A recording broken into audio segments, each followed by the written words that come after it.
The first part of our reading this morning comes from Luke chapter 23, verses 27 through 31. A great number of people followed him, and among them were women who were beating their breasts and wailing for him.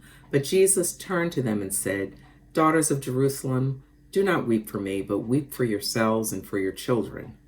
For the days are surely coming when they will say, 'Blessed are the barren, and the wombs that never bore, and the breasts that never nursed.'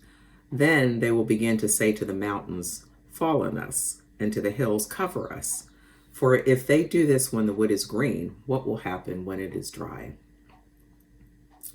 When I consider the women beating their breasts and wailing for Jesus, I imagine the reasons I could be doing the same. Jesus doesn't ask them to stop wailing, he asks them to redirect their grief.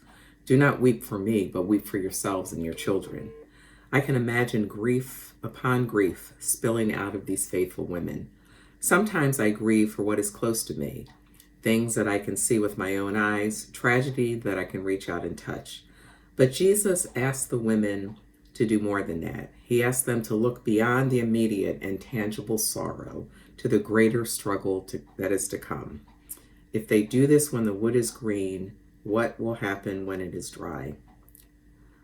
Sometimes we get stuck in a religious grief for Jesus. We narrow our focus onto his death. We tuck it neatly into our calendar each Holy Week and place it at the far end of a faded timeline.